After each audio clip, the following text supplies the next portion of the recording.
بسم الله الرحمن الرحيم. اهلا بيكم على قناه صحبه كروشيه. معاكم سلوى الفحام. بيسعدني وشرفني دايما متابعتكم ليا على القناه، وبتمنى من ربنا التوفيق في كل شيء بقدمه لكم باذن الله. النهارده ان شاء الله هنشتغل مع بعض الفيونكه دي. سهله وبسيطه ورقيقه جدا زي ما احنا شايفين كده. تقدري تزيني بيها اعمالك بالكروشيه او اعمال غير الكروشيه، مفيش مشكله. اتمنى ان شاء الله انها تعجبكم. نبدا كده ونشوف هننفذ الفيونكه دي ازاي. الفيونكة هنا عبارة عن جزئين، فأنا هبدأ بالجزء الأول. هنبدأ كده ونعمل عقدة بداية. بسم الله. وهنشتغل 42 سلسلة. 1 2 3 4 5 6 7. أكمل 42 سلسلة. هعدلهم بقى بالشكل ده كده، كلهم يبقوا في اتجاه واحد. وهاجي هنا عند أول سلسلة اشتغلتها، وهقفل بغرزة منزلقة هنا كده. هبتدي أسحب الخيط من السلسلة الأولى دي كده، وكمان من اللفه اللي على الابره. كده انا قفلت بغرزه منزلقه. تمام. طيب هنبتدي نشتغل ايه بقى؟ خلي بالك معايا، ممكن تكتبي معايا كده عشان ما تتلخبطيش. اول حاجه هرتفع سلسله، وفي نفس السلسله اللي انا قفلت فيها اللي هي رقم 42 دي، هبدا كده هنا واعمل غرزه حشو. بسحب الخيط كده، هلاقي عندي لفتين على الابره، بلف الخيط واطلعه من اللفتين دي كده غرزه حشو. تمام. بعد كده هشتغل في السلسله الثانيه والثالثه غرزه نص عمود. بلف الخيط على الابره كده، وبعدين اسحب الخيط. هيبقى عندي 3 لفات على الابره، بلف الخيط واطلعه من الثلاث لفات دي كده غرزه نص عمود. السلسله اللي بعدها كمان غرزه نص عمود. وبعدين هعمل 3 اعمده جنب بعض. 1 2 3. 3 اعمده جنب بعض. بلف الخيط على الابره كده هنا، اسحب الخيط. هيبقى عندي 3 لفات على الابره، الف الخيط واطلعه من اول لفتين، الف الخيط واطلعه من تاني لفتين. ده كده العمود الاول. العمود رقم 2 والعمود رقم 3. 3 أعمدة جنب بعض بالشكل ده كده. تمام. بعد كده في السلسلة اللي جاية دي هعمل 2 عمود في نفس المكان. هعمل 2 عمود في نفس المكان. هاجي هنا كده واشتغل ادي العمود الأول، وفي نفس المكان كمان عمود. بعد كده هعمل هنا 3 أعمدة في نفس المكان برضه. هنا 3 أعمدة. 1 2 3. 3 أعمدة في نفس المكان بالشكل ده كده. تمام. بعد كده هنبتدي نشتغل 4 أعمدة جنب بعض. 1 2 3 4. 4 أعمدة جنب بعض. هنا كده أول عمود. 1 هنا. 2 هنا. 3 هنا. 4. 4 أعمدة جنب بعض. السلسلة اللي بعدهم على طول بشتغل 3 عمود في نفس السلسلة. بلف الخيط على الإبرة كده، وهنا أشتغل 3 أعمدة. 1 2 3. السلسلة اللي بعدها هنشتغل 2 عمود في نفس المكان. هنا 2 عمود. 1 2. وبعدين هبتدي اشتغل هنا كده 3 أعمدة. 1 2 3. 3 أعمدة جنب بعض. 3 عمود جنب بعض. هنبدأ هنا كده نشتغل أول عمود. 1 هنا. 2 هنا. 3. 3 أعمدة جنب بعض. وبعدين هعمل 2 نص عمود هنا وهنا. السلسلة اللي بعدهم اللي بعدها دي واللي بعدها، كل غرزة سلسلة فيهم هعمل غرزة نص عمود. هنا 1. ادي غرزة نص عمود الأولى، واللي بعدها كمان غرزة نص عمود. وبعدين هنا هعمل غرزة حشو. غرزة حشو. بسحب الخيط كده يبقى عندي لفتين على الابره، لف الخيط واطلعه من اللفتين. السلسله اللي بعدها هعمل غرزه منزلقه، يعني اسحب الخيط كده من السلسله دي وكمان من اللفه اللي على الابره كده على طول. وابتدي بقى اللي انا اشتغلته ده، الجزء ده كده هكرره بنفس الطريقه، يعني هكرره مره تانية بنفس الاعداد وبنفس الطريقه. نشتغل مع بعض كده تاني. هبدا هنا واعمل غرزه حشو، هبدا هنا واعمل غرزه حشو، وبعدين غرزه نص عمود، غرزه نص عمود، غرزه نص عمود الاولى، غرزه نص عمود التانية. وبعدين هشتغل 3 اعمده جنب بعض، 1 2 3، 3 اعمده جنب بعض. هنا 1 2 3، 3 اعمده جنب بعض.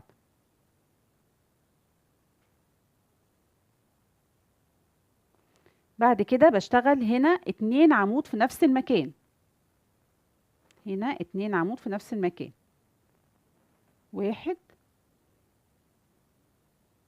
2. بعد كده 3 عمود في نفس المكان، هنا 3 عمود في نفس المكان، 1 2 في نفس المكان برضو، 3، 3 أعمدة في نفس المكان. بعد كده بشتغل 1 2 3 4، 4 أعمدة جنب بعض، 1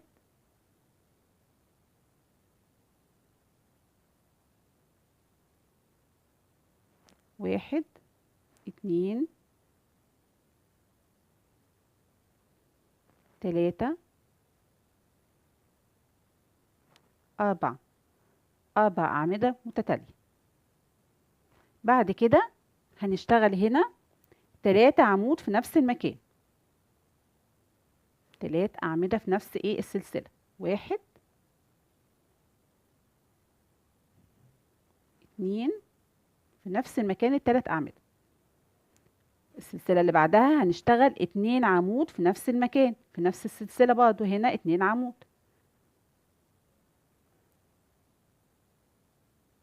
1 في نفس المكان كمان عمود، 2 عمودين في نفس المكان. بعد كده بنشتغل 3 أعمدة جنب بعض، 1 2 3، 3 أعمدة جنب بعض، هنا 1 2 3، 3 أعمدة جنب بعض. وبعدين هنا نص عمود، واللي بعدها كمان نص عمود، 2 سلسلة في كل واحدة نص عمود. ادي أول نص عمود، والسلسلة اللي بعدها كمان غرزة نص عمود. عملنا غرزة نص عمود، بلف الخيط على الإبرة، اجي هنا اسحب الخيط 3 لفات، الف الخيط واطلعه من ال3 لفات، غرزة نص عمود. وبعدين هنا غرزة حشو،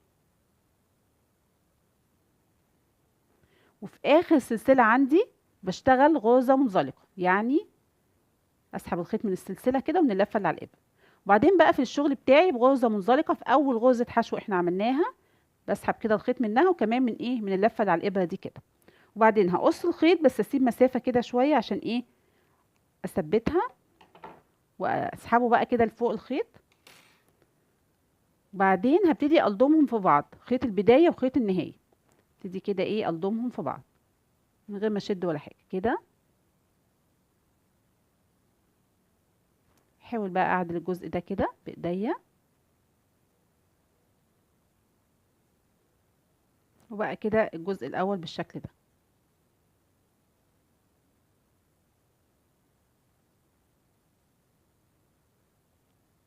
طيب الخيط البداية ده انا هلضمه في ابرة الكنفا او ابرة واسعة زي كده، ونثبته من خلف الشغل. هنشوف ازاي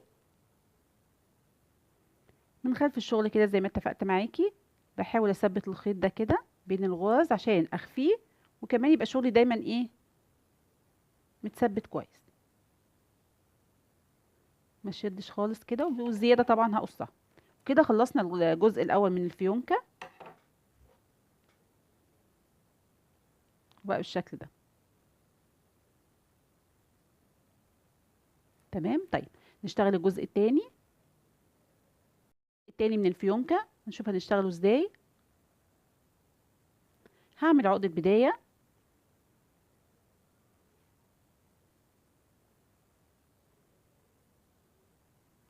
وهشتغل 21 سلسلة. 1 2 3 4 5 21 سلسلة. هبدأ في السلسلة رقم 4 اللي على الإبرة دي، أنا مش بعدها، بعد من أول هنا 1 2 3 أدي الرابعة أهي. بشتغل عمود بلفتين، بلف الخيط على الإبرة مرتين كده، وهنا في السلسلة رقم 4 أسحب الخيط كده، يبقى عندي 4 لفات على الإبرة. بلف الخيط وأطلعه من لفتين، ألف الخيط وأطلعه من لفتين، ألف الخيط وأطلعه من لفتين. وبعدين هشتغل 3 عمود ورا بعض، هنا 1 2 3، 3 أعمدة متتالية. بلف الخيط على الإبرة كده، وهنا في السلسلة اللي بعدها على طول هعمل أول عمود 1، السلسلة اللي بعدها عمود كده 2، وكمان السلسلة اللي بعدها عمود 3 أعمدة بالشكل ده. تمام. طيب بعد ما اشتغلت 3 أعمدة جنب بعض هشتغل 3 غرز نص عمود، هنا 1 2 3، 3 غرز نص عمود. بلف الخيط على الإبرة، هاجي هنا أسحب الخيط كده، يبقى عندي 3 لفات على الإبرة، بلف الخيط وأطلعه من ال3 لفات مرة واحدة. 1 2 3، 3 غرز نص عمود. وبعدين هعمل 4 غرز حشو جنب بعض، 1 2 3 4، 4 غرز حشو جنب بعض. هنا اسحب الخيط كده، هيبقى عندي لفتين على الإبرة، بلف الخيط واطلعه من لفتين. 1 2 3 4. وبعدين اشتغل 3 غرز نص عمود جنب بعض، 1 2 3، 3 غرز نص عمود. هنا 1 2 3. وبعدين هشتغل 3 غرز عمود جنب بعض، 1 2 3، 3 غرز عمود. بلف الخيط على الإبرة كده، وأبدأ هنا من أول سلسلة على طول أشتغل عمود 1 2 3. وصلت هنا لآخر السلسلة معايا، بشتغل غرزة عمود بلفتين، بلف الخيط على الإبرة مرتين كده، وأجي هنا آخر السلسلة أهي، هسحب الخيط، هيبقى عندي 4 لفات على الإبرة، هلف الخيط واطلعها من لفتين، الف الخيط واطلعه من لفتين، الف الخيط واطلعه من اخر لفتين. وبعدين هعمل 2 سلسلة، 1 2، وفي نفس السلسلة الأخيرة دي بعمل كده غرزة منزلقة، بسحب الخيط منها وكمان من اللفة اللي على الإبرة كده. وبعدين هقص الخيط واسحبه لفوق كده. هنا عندي خيط النهاية وده خيط البداية، بلضمهم في بعض كده،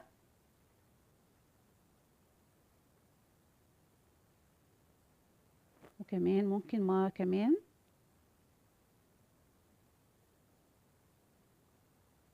بقى عندي الجزء ده بالشكل ده، مجرد ان انا اعدله بايدي كده هياخد الشكل ده.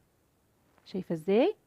طيب بالنسبه لخيط البدايه والنهايه انا هلضمهم برضو في ابره الكنفاه، واخفيهم هنا من خلف الشغل هنا بين الغرز كده، وطبعا اقص الزياده. تمام. دلوقتي بقى هنشبك الجزئين ببعض. فده الجزء الاول اهو، انا هنا لضمت الخيط اللي احنا كنا سايبينه، خيط النهايه لضمته في الابره. هحاول بقى كده ايه هنا من منتصف الشغل كده، وهنا كمان في منتصف الغرز هنا كده، والجزء الثالث كمان هنا.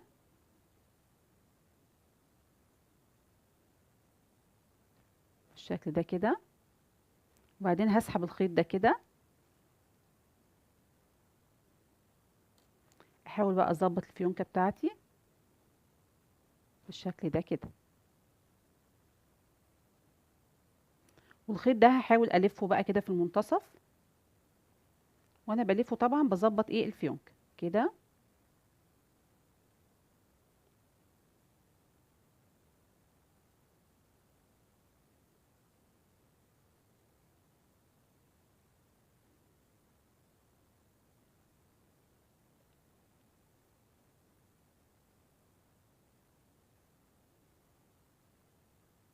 وهنا بقى بالإبرة احاول طبعا اثبت الخيط ده.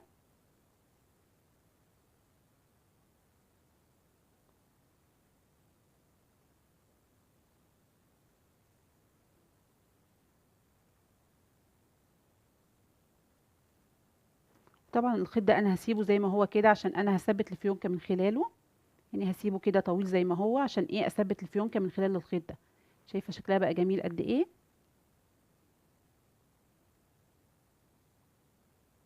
بسيطة وجميلة جدا جدا زي ما احنا شايفين كده. اتمنى من ربنا ان شاء الله انها تكون عجبتكم. وانا ان شاء الله الفيديو الجاي باذن الله هننفذ مع بعض لكلوك سيدات يعني، ويمشي اي سن الحقيقة. وهنزين هنزين اللكلوك ان شاء الله بالفيونكة ديت. فاشتغلي الفيونكات وخليها معاكي وحضريها، واستنيني ان شاء الله الفيديو الجاي عشان ننفذ مع بعض لكلوك جميل. اتمنى يعجبكم باذن الله. شكرا، وباذن الله نتقابل على خير، والسلام عليكم ورحمة الله وبركاته.